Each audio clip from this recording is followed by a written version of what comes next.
Man, it's so miserable outside today. I guess it's time to go back inside. You're right. 'Tis the season for basketball. Yeah, let's go.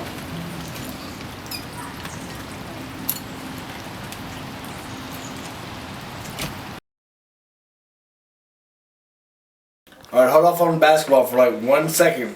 This might take one. The AutoZone Liberty Bowl All-Star Game is this Saturday at 2:30, the 20th edition at MUS Memphis University School on Park in Ridgeway. So if anybody wants to go out and support the local kids in the All-Star Game, it's Saturday afternoon, like I said, at 2:30 at MUS. Go out and support the kids. Rain or shine, the game still should be going on.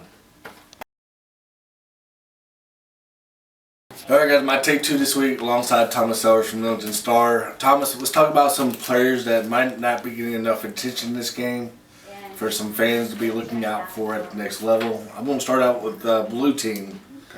My quarterback is going to be Jack McLaughlin from Christian Brothers. Okay, well, Christian Brothers, they had a up and down season. So that means that you had good play from your quarterback, but not enough to draw attention. So this is going to be a good chance for him to showcase his skills and playing his elite level talent throughout the whole game. You have a good game, you can get some more, college recognition, get some more offers. And then my running back is going to be Ahmad Miller from Whitehaven, just because his size is going to be maybe not holding him at the next level too much. But that's what I've been getting a lot of feedback from, like, a lot of coaches in general, just because it could be his size, that could be the difference of him playing D1 or D2. But to me, size doesn't matter. It just shows as long as you play hard, no matter what. Like Lincoln Perry, for example, some other players that, like in years past, like Shane Tucker from MUS that went on to Middle Tennessee.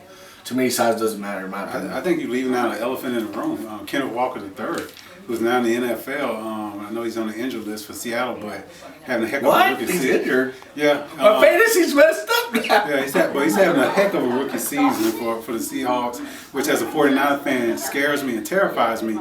But yeah, you got a kid like that, underrated. So just getting to that next level. So a lot of kids this weekend at the AutoZone Liberty Bowl going to be on that MUS field, just needing an opportunity to get some snaps, showcase themselves. But the important work they put in is right now during the week when they get to meet all these colleges and get to be at those activities and show the type of person they are.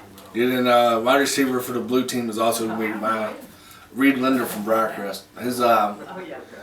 He's got the talent to play at the next level. It's going to be interesting because the way his maybe size as well, with being like 5'10", 5'11", I believe. Well, yeah, he's the size of an average adult male, but in athletics you have to be supersized and all that kind of stuff. But you can't measure their heart, like I said. We look at the old New England Patriot teams that had success with Tom Brady. A lot of his top receivers were guys with that similar build. Sam Holtz, a defensive lineman from Collierville.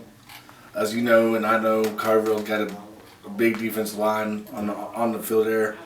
Mir Long, linebacker from Bolton. That could be a good player to look out for. He might not have got enough looks just because Bolton this year and years past. Yeah.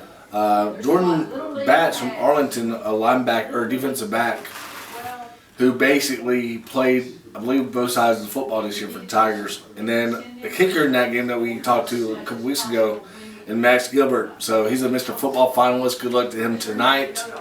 Any other players stand out for you on the blue team? Well, on the blue team, I guess I have to be a homer here. Jeremiah Temple Dowdy, offensive lineman, defensive lineman for the Millington Trojans. Very strong up in the middle. You can ask the young man from Ripley, the big fullback. He controlled him all night. And then against a great challenge from East. East loved to run the direct snap to their fullback. Jeremiah solved that all by himself throughout the whole night.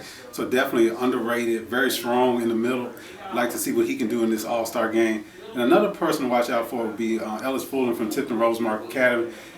He carried on the Tyler Bird tradition and the Carter Wheatley tradition of the big play guy at Tipton Rosemark, can get downfield, has some underrated athleticism. So definitely looking forward to seeing what he'll do against some top-level competition. And the coach of that blue team is? Oh, you want me? Oh, see, he put me on the spot. So let me go to the Millington Star at millington-news.com article, where you can find a lot of great information. Let's see. We got James Thomas on the red side, and as I scroll, okay, from North Point, Christian. lost him on Tyler Gold. Yeah. So Coach Gold. Then on the red team, let's talk about some players also real quick. Cortavious Gatewood from Overton, we got to see him over the years. He's been a dual threat quarterback for the Overton Wolverines in years past, and he could be. He puts me in mind of Hendon Hooker at the University of Tennessee. He can run when he needs to, but tall, conservative field, and has a good arm. So it's surprising that Overton didn't do as well as they could have. You know, they have to play both sides so they get a little tired, but he's a great down-the-field passer. And then running back position, you got Braylon Koto from Fayette-Ware, who you might have got to see over the last couple of years when Milton was in that district. And then Jake Pennington, the running back from FACS. Once again, like two programs that went on a little downslide, working playing behind young offensive lines, but you're still putting up big numbers. So just think what they can do when they get behind the sideline, and they might be in the return game so they can showcase their speed. Absolutely. And then for wide receiver, you got Mr. Franklin from Germantown. You got to see him play Bartlett, I believe. So yeah, short pass can make the first person miss, and then big things can happen. So he has that kind of ability. Defensive line, you got Mr. Love from Sheffield, who Sheffield lost in the first round of playoffs, but I got to see him in practice one day over in the off season and whatnot, and I tell you what, a lot of colleges are going to get a steal on him. Mr. Chubb from MUS is the linebacker to look out for, in my opinion. Defensive back, Xander from the ECS. And then like the kicker game that I had a privilege to interview also last week, Mr. Ozel Hernandez from Germantown, who's also a Mr. Football finalist. So if anybody wants to go see some kicking in this game as well for special teams, two of the best kickers from that Memphis area who also play both soccer and football as well. That's not surprising. Usually in Memphis, that's how you recruit your kicker. As a football coach, you go to a soccer game, not because you're rooting on the kids. You're doing that also, but you also want to find out who can have that gritty and that toughness to kick a ball 40, 50 yards. And both of those guys that are going to be representing the game can do that. Any players from Red Out stood out to you? I guess I have to say my boy Jalen Terry from Brighton. Once again, being a homer, he's in basketball season, but he's getting a break. So I'm not sure if he wants to go to the next level in basketball or in football, but he has that kind of athletic ability as a wide receiver, speed, down the field threat, but he'll have to put a little size. So, but he gets a chance to showcase what he can do as well against, top level comes very down season for Brighton, a lot of injuries. He was down to his fourth-string quarterback, so that's why his numbers went down a little bit. So. And like I said, anybody wants to go out and support the kids this week, go out there Saturday afternoon at MUS at 2:30. All right, guys, my take three this week, I'm going to give out some scores from this basketball season so far that I've seen from this past week. Houston Boys 66, White Station 39, Briarcrest 63, MHEA 36. Overton Wolverines got a huge win at home over Germantown 61-55. Arlington 69, Brighton 44, ECS 75, North Point 59. That game happened yesterday. MUS 67, TRA 37, Tresem 58, Millington 57, Collierville 72, Kirby 39, FACS 69, ECS 63. Or St. George's 63, I apologize. And then in girls basketball, Coach Justin Lewis got a huge win over White Station 72-58, North Point 45, ECS 43. Hutchinson 49 got a huge win over Covington 33. Fayette Academy 50, Hardin County 46. Kudos to Coach Brendan Bradford, who's not in our coverage area per se, but he still plays a lot of local teams that are in our coverage area. So kudos to him in that huge win. FACS 65, St. George's 48. Tresdent 65, Millington 63 in overtime. And then Arlington 66, Brighton 25. And that's my scores recap for take three of this week. Alright guys, my take four. Let's do some girls basketball previews, although it's a couple weeks into the season. Some teams that might have struggled a little bit last year, who's off to a decent start this year. Bolton's 3-1 after a season of 4-13 last year. Cordova 0-16 last year. But they got some wins under their belt this year. Germantown girls are now 5-2. They finished the year last year 9-12. So kudos to those three teams so far that are off to a decent start. But some girls to look out for this year. First of all, I'm going to start off with I want to see how the Arlington Lady Tigers rebuild this year with being a senior heavy team from last year. So it'll be interesting how Ashley Shields and the Arlington Lady Tigers look on paper this year on a senior heavy team from last year who lost some players playing college basketball right now. Bartlett basketball team, Coach Wes Shapley, Raven Sims, a Tipton Rosemark transfer, Memphis signee, Mallory Collar, North Carolina State signee, and Nevaeh Scott as well, as she's going to play at the next level as well. Briarcrest girls are senior heavy this year, so be on the lookout for them. I know Tipton Rosemark got a new coach this year, so they might be struggling a little bit at times, but just give them some time and I think they can get back on track. Carville girls still should be pretty good in that league as well.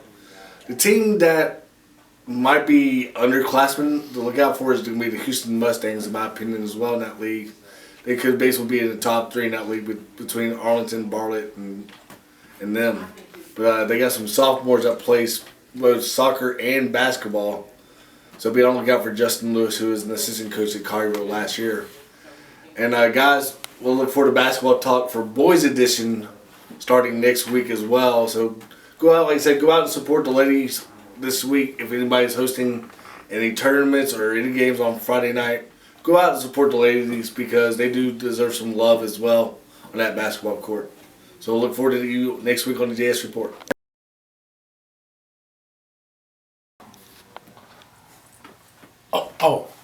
I'm supposed to be working. Caught me watching some old classic wrestling. It is wrestling season, so gotta get out to a couple of those events. But we are focusing on girls basketball this week, and John has done a terrific job of getting out there, hitting the pavement. Well, actually hitting the hardwood because we're inside now because it's basketball season. And he got a chance to catch up with the Bartlett Lady Panthers and their 3-headed monster, and got a chance to talk to them. A lot of people expecting some big things out of them, and they've done some traveling throughout November and December to prepare for the district. So when the calendar turns to 2023, hopefully they can turn it on and put away Arlington and all those teams that are threatening them like Collierville and Houston when that time comes. So the Lady Panthers are stacked this year. One young lady in particular, Raven Sims, I got a chance to cover her since her freshman year at Tipton Rosemark Academy. She's a transfer over. The Memphis signee is a combo guard that can light it up offensively. Also, she can pass the ball and set up everybody if need be. And she got some weapons to set up this year. So we'll let you hear from Raven and the girls, and we see you next week on the JS Report. All right, this week on the JS Report, I got Raven Sims from the Bartlett High School Panthers, transitioning from Tipton Rosemark. Raven, you know Thomas Sellers pretty well. So first off, you getting words for Thomas over here? Thank you so much for the coverage. A lot of the coaches that recruited me, they looked at some of your coverage that you did on me, so thank you so much. And I'm looking forward to, years to come. All right, Raven, talk about your transition from Rosemark to Bartlett so far. It's been amazing. At first I was nervous coming from such a small school to such a big one, but everybody's been welcoming and supportive, so it's definitely been good. Raven, talk about Coach Shapley. What has he done for you so far? He's really pushed me. Coming to a team that's already been so far, with state, they've been, going far, and even with his history at Arlington, he's always produced, good guards, good posts, anything, just good players in general. So it's been good to be coached by him because he knows how to push me. And Raven, you signed with the University of Memphis today. How's it feel to be a Tiger? Amazing. I've been waiting since they first started recruiting me. So just that, seeing the dotted line, seeing what the contract really entails, nothing but God. Raven, did you get recruited by the old coaching staff at Memphis too, or? It was a new coaching staff. Okay. And they kind of see me when they were at Wright State, but when they came to Memphis, I was kind of we have this Memphis kid here, Raven, so let's pursue her. So yeah. Raven, what can you tell other players in the area that are not getting recruited as heavy right now due to COVID and the NIL and whatnot? What can you tell about the unsigned seniors that are probably still looking for elsewhere to go? Just keep working. There's millions of schools, whether it's D1, D2, D3, NAIA, it doesn't matter. Somebody has a place for you. Just keep working. I've been around teammates who literally waited their very last month at high school basketball and they end up getting it. So just keep being persistent, pray to God, and you'll get it. Raven, good luck this season. Look forward to seeing you. Thank you. All right, this week on the JS Report, I got Mallory. Mallory, congratulations on your NC State signing day. First of all, let's just talk about what's next for the NC State Wolfpack. I feel like It's a great community for me to be in, and I feel like it's good things coming.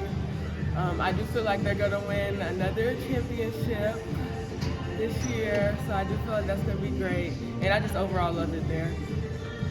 What do you look ahead to your senior year this year as a Bartlett Lady Panther? Definitely winning state and playing with my sisters for my last year of high school. Can you tell me about this season coming up? I know West put a national schedule together for y'all just to get ready for the college level once again. Just talk about how Coach Shapley and the Lady Panthers can get over that hump. I feel like we can definitely get over that hump just by working together and keep on pushing each other. I feel like we have a really good schedule, good competition, and I definitely feel like we can overcome what we have to do to win a state championship. So. All right, Ms. Fowler, good luck the rest of the season. All right, thank you. All right, now we got Ms. Scott. Ms. Scott, talk about your career as a Bartlett High School Panther so far. Well, I've been here all 4 years. It's been a roller coaster, to be honest, from freshman year all the way up until now. It's like we came from the bottom, now we're slowly working our way up to the top. So it's been a roller coaster for sure. What do you think about this season so far in general? You are pretty senior heavy as well. And just talk about how Coach Shapley and that national schedule can get y'all ready not only for the regular season and the district play in the postseason as well. Well, it's definitely getting us prepared because it'll be hard to have a weak schedule, then go up to state and then play all those tough teams. So with him getting us prepared early is just helping us just to be better. Right, and then what can you tell me about your next college choice? You said what? Your college choice for next year. Well, as y'all know, I committed to Chipola, winning organization, winning team. So with Bartlett, it just get me prepared for there. And yeah, I'm excited. What can you tell me about that college? It's a winning program. They got an amazing coach. It's fun, the environment, the teammates, the coaches, everything. You just feel like home there. All right, Ms. Scott, good luck this season. Look forward to your season in college as well. Thank you. All right, we have a basketball preview this week with Antonio Wilkerson from Cordova High School. Antonio, thanks for coming out today. I appreciate you having me, John. Man, no problem. My pleasure, man. You're assistant coach at Cordova for the second year, correct? Yeah, correct. Second year. So talk about your second year so far up to date with me as a Cordova Wolf.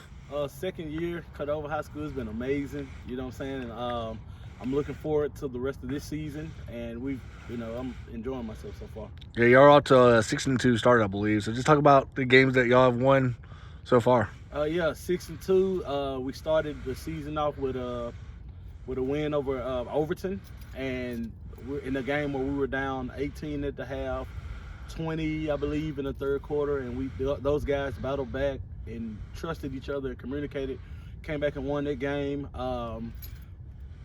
Went to the MLK championship, with wins over Kirby, Fairware, I believe, and beat Whitehaven in the championship game. That was a good tournament for y'all too. Yes. Just talk about rebuilding this year from last year's group. What's the difference between them two? They're a year older. You know what I'm saying? They're a year older, and COVID kind of impacted the year last year. You don't really like to blame that, but facts are facts. But like I said, they're a year older. They're buying in. 2 transfers, that kind of help. Three. But those guys are, slowly buying into the program as well. So that's kind of been the big difference from last year. Rebuilding. Those guys were 9th and 10th graders who missed their 8th and 9th grade year of basketball. So they last year helped, and now they're growing up. Still growing up and buying into the process. Give me some players for our fans that want to go out and watch Cordova to look out for. You have Emerson Tenor, Braxton Jumper, Randon Johnson, Carl Burrows, I apologize. And you know what I'm saying? So, hey, those guys are, pretty fun to watch. Do people still call KJ kind of like a Tyler Harris? That's tough. That's tough because, you see similarities, but they're 2 different players. I would say they're both good to great players. They're great players. They're real fun to watch, but that's not fair. That's not fair at all. Tyler was one of a kind, and I do KJ. He's on his way to being one of a kind. He's a special talent. So great leader. And it's pretty exciting. The things that man, we see in practice, you know what I'm saying, and it goes over to the games, and man, it's amazing, and you know, to coach a player like that. What are you looking forward to in our district this year? Man, this district is always pretty good. I'm just looking forward to seeing, you know, the coaches and the other players we have in this district, you know what I'm saying, and great games this season, great games. I think this year is kind of leveled out this year, you know, and I'm ready, you know, to go to battle with this district this year. I think anybody can beat anybody on a given night for one thing also in this district this year too, because you got so much upperclassmen that are leading these programs year in, year out as well. For sure. And I think it's going to be, like I said a second ago, great games and good battles this year, man. I think, you know, you have some nice coaches in here, you know what I'm saying, this district, and I think it's going to be real fun. It's going to be a rodeo. What can somebody tell me about Coach Scales, as we know him over the years as well? Oh man, I've been knowing Scales since 2000, about 12 years, as long as he's been at 12, 13 years, as long as he's been at Cordova High School. And honestly, Coach Scales is really one of the best coaches that we actually have in this city. And he won't tell you this, but like, he really deserves a lot of more respect than this city gives him. You know what I'm saying? I'm not being biased, but I mean, the proof is in the pudding. Like, you have to check his record. You know what I'm saying? Do your homework, as we coaches like to say. He's one of a kind, man. And I've been blessed, you know, to have known him for this long, and for him to actually, you know, I gave him that call last year, and I told him, hey, you know, to me that's like Unc. So I was like, Unc, hey, I'm coming over, and he was like, you know, about time. He told me about time. So, you know, it's been great, and I'm still learning myself. So. If anybody wants to go out and watch Cordova this week coming up, who do y'all got? This week we actually don't play till December 9th, and it'll be here at Bartlett High School, and so there'll be good games on Saturday, December 9th. It's gonna be games all day, if I'm not mistaken. Well, that's on a Friday night, but yeah. Friday night against, I think, Provine. What's it, Mississippi? Yeah, I believe y'all playing part of that Iverson Classic, Yeah. or not? Round Ball Classic. Yeah. So we play here Friday at 8:30 Friday. So if anybody wants to go out, watch Cordova Wolves and talk to Antonio Wilkerson on that sideline, or just talk to him before the game, just give him a shout and talk to him. And thank y'all this week for watching the JS Report. Antonio Wilkerson, thank you again, man. All right, no problem, Joe. Thanks for having me. No problem.